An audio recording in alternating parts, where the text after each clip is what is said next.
What's up guys, Nintenjoel here once again, and it is review time, finally! I've been promising this review for a while now. Finally, here is Ys 5, Kefin, Lost Kingdom of Sand for the Super Famicom. Stick around and check it out.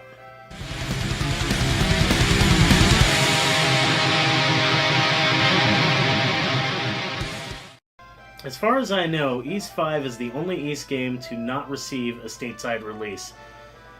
And that's a shame. It's actually a really good action RPG with decent mechanics, decent graphics, good sound, and quite a bit going for it. If you like games like Soul Blazer, Illusion of Gaia, or Terranigma, or even games like Brain Lord, you're probably going to like Ys 5.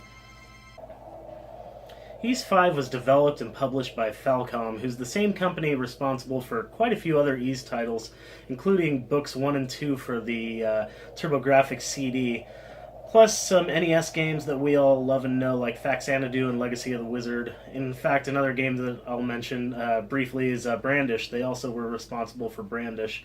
Famicom did a pretty good job with this game. I really like it. Interestingly, Ys 5 was actually released pretty late for the Super Famicom library. It was released December 29th, 1995, according to GameFAQs.com, and that is less than a year before the N64 launch. Another interesting thing that I'd like to bring up is the fact that they actually made two versions of this game. The original version came out, like I said, in December, and then just a few months later, another version called Ys 5 Expert was released, and as far as I can tell, this is the exact same game, but just with the difficulty ramped up. There is a translation available for this, and the cart is actually just as available as the original is on eBay. Graphically, this game is fairly pleasing to the eye. Environments are lush, enemy sprites are creative, and the characters are fairly detailed. There are a variety of enemies once you leave the confines of a town or village, from swamps to forests to jungles, and of course deserts. After all, sand is in the title of the game. You will encounter deserts quite a bit. In addition to some nice graphics, the intro actually has some pretty nice cutscenes and some really nice music. Meanwhile, the story is told in text, but it's actually a pretty good intro, and I do enjoy it. I've watched it quite a few times just because I've recorded the game so much, but yeah, the intro is kind of nice. I do like the cutscenes, and graphically they're pretty pleasing to the eye. I'd also like to point out that the statue and the artwork of the statue on the game I really, really like. There's just something about it. It's a really cool cover. As far as sound and music, this game actually is pretty good. It's got a decent soundtrack, and I really enjoyed popping the cartridge in every time. In fact, most of the times I sat there and watched the intro just because the music was really nice. And as I mentioned before, the cutscenes are pretty cool as well. Though the music in Ys 5 definitely has the feel of previous Ys games, it seems to try very hard to remind of other SNES classics, such as a dungeon theme that reminds me quite a bit of Link to the Past, a dungeon theme in fact, and a town theme that hits a few notes very reminiscent of Final Fantasy VI music. For the most part, not bad and quite memorable. The sound effects are decent, but nothing really stands out except for one thing. Okay, so the sound effects on this game are actually pretty decent, but they don't really stand out a whole lot. The one thing that does stand out to me is the fact that they use the same little jingle that they use for a Metroid game when you find an item. When do they use this? When you find an item. Yes, that's right. When you open up a treasure chest, or if you just find an item in your search, you will be presented with the same little jingle theme from Metroid when you find an item in that game, which blows my mind. Why would they do that? Especially since by this time, Super Metroid is a very, very well-known, very beloved game. So yeah, that's a little funny, and I honestly chuckled the entire game every single time I got an item and heard that little jingle. I think it's hilarious for some reason.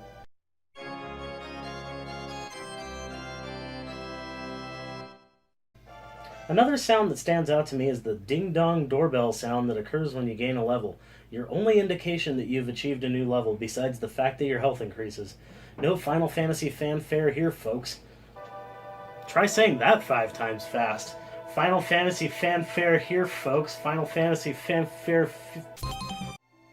Okay, as far as controls and playability with this game, it is a little bit different from some of the other Ys games in the fact that you can move in all 8 directions, you can swing a sword, and on top of that, you can jump. So that's already a little bit different. Moving in 8 different directions and being able to jump makes maneuvering around your enemies during battle simple and not a chore. Unlike the older overhead East games from the past, you actually swing a sword, not just run into an enemy.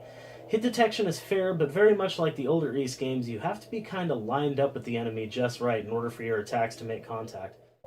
If you swing your sword at an enemy and you're not just right, especially on a horizontal plane, you're not going to hit him. You have to be actually kind of below your enemy a little bit in order to be able to hit them. And as far as when you're on a vertical plane, you have to make sure that your sword hand is actually kind of in front of your enemy, otherwise you're just swinging in empty air. So it's a little bit realistic in that sense, but it's also kind of a pain in the ass because you do have to make sure that you're lined up correctly. Though you don't attack enemies by just running into them, running into walls, barrels, and chests causes you to automatically search, without constant pressing of an A button to search. This is nice, though the developers of Ys decide to put objects in some really random places, and I feel like this game actually has a bit of replayability, if anything, just for the fact that you'll probably not find everything your first time playing through this game. I'm not joking. They put items in the weirdest places in this game. I literally was running into walls of caves that were completely off the beaten path, and there was just randomly items there. But again, it's kind of nice. You don't have to sit there and constantly press the A button. You just have to kind of run into walls. But I feel like you're just constantly running into walls in this game until you actually know an area, and once you're done, then you can actually go about your business and just walk around. Alright, so some of these items that you can find in the game are actually elements such as fire, wind, water, etc. You know what I'm talking about, the usual RPG fare. But these elements can be combined to make up your spells, which can be used at any time during battle, assuming you have enough MP and your gauge is at 100%, which is achieved by holding the R button down. I'm sorry, did I say anytime during battle? Oh, yeah, that's right, there's one huge drawback in this game. You can't use magic during a boss battle. Okay, what the Why? Why can't you use magic during a boss fight? Why would you save your magic the entire time? Ugh. I found that magic was almost useless in Ys 5 except for a few spells. I combined many elements together and tried several spells, but they were just too costly or just weren't powerful enough. I seriously stuck with about 3 spells for this entire game and didn't really deviate from them because I tried so many others that just weren't worth it. And it's not like I didn't experiment with combining spells. I actually combined quite a few spells together, and they just didn't help me at all. Not to mention the fact that you can't use them against bosses, so it almost didn't matter. What's the point of having powerful magic if you're just using it against the normal enemies that you're slaying by the thousands anyways? Okay, in addition to your near-useless magic, you do have an accessory that you can equip all the time, just one, and it's actually a ring. This is not the first time this has been used in an Ys game, and it works pretty well. It just basically gives you one stat increase for a little while. You can increase your defense, or you can increase your strength, or you can not use as much magic, and it's pretty nice, and you can use these during boss battles. However, it's not the same as using magic, and it would have been nice to be able to use your spells during battle instead of just relying on slight stat increases. One thing I'd like to point out is the fact that I haven't really talked much about the story in this game, and the reason I haven't really discussed that much is because the story to me does not seem very important. First of all, as I said, it's a little bit convoluted.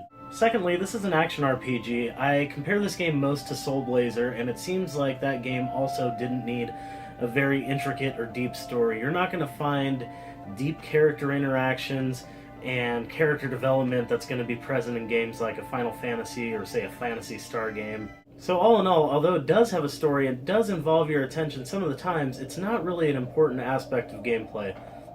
It seems like this game was made to dungeon crawl and to solve puzzles and to find items and to make spells, and basically was made to just keep playing over and over until you beat it. It wasn't really to tell this grand epic tale.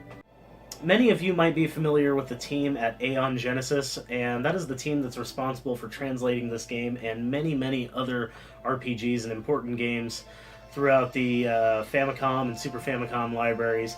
Off the top of my head, I know they did the Shin Megami Tensei games, the first 2 of those on Super Famicom, but they're responsible for quite a few translations, and they are all very good as far as I can tell.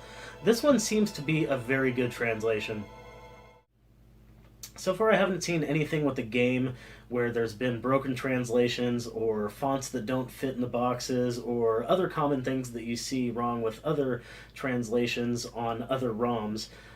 This translation seems to be pretty darn good, and it seems to be pretty professional. The thing is the story's a little convoluted, and I don't think that's a translation issue.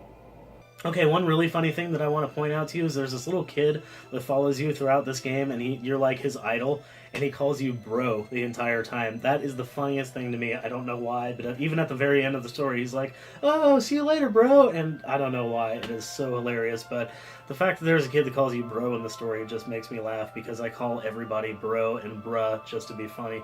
But yeah, it's pretty hilarious that the translation team decided to put that in there, because I doubt there's a translation for bro in Japanese. Correct me if I'm wrong, if you know Japanese, in the comments below. As you guys are probably quite aware, Japanese RPGs are pretty well known for their convoluted stories that sometimes never make sense until the last hour of the game. And this seems to be kind of one of those games. They don't really give you a whole lot of story initially anyways, and they don't really give you a whole lot more during gameplay, but towards the end of the story they still give you quite a bit, enough to at least wrap your head around what's going on. Okay, so despite some of its flaws, Ys 5 is actually a really decent game. A lot of people are going to like this game, especially, like I said, if you like any of the games like Soul Blazer or Terranigma or Illusion of Gaia or Brainlord or any kind of Zelda type game. More than likely you're going to like this game if you like action RPGs. No, it's not perfect. Yes, there are flaws. Sometimes it's a pain in the ass to find out where you're supposed to go. It is kind of a pain in the ass that you can't use magic during boss fights, but you know what? It is a solid game. It looks good, it sounds good, and it plays good, and it's worthy of your time. One last thing I wanted to point out to you guys is this game is very easily accessible. It's fairly cheap. It's about 20 bucks on eBay. In fact, my copy was shipped for about 20 bucks. So I imagine it's not going to cost you more than 25 to get a cart only of this. And the boxed copies weren't a whole lot more. Also of note, Ys 5 Expert is available on eBay as well. And I believe there's a translation for that. I'm not 100% positive, but I'm pretty darn sure that there's a translation for that game. So check that out as well. And let me know in the comments below what you thought of the review, what you thought of the game. If it's a game that you would actually play again, if you like, you know, Illusion of Gaia or any of the Gaia games, or like a Legend of Zelda games, chances are you're probably going to enjoy Ys 5. I think it's a very good game. Also, if you like Ys games, you're probably going to like Ys 5. It's got ADOL in it anyways, and you know, the graphics are very nice, and yeah, it's a good game. It's definitely worth 20 bucks. So let me know in the comments below what you guys thought. And if you liked the video, go ahead and give a thumbs up. And if you want to see more videos by me, including more reviews coming hopefully very soon, that would be amazing, go ahead and hit the subscribe button. It's down there. It's red and it says subscribe. Thank you very much for watching. I very much appreciate it. Keep rocking the retro games. Hi, kitty.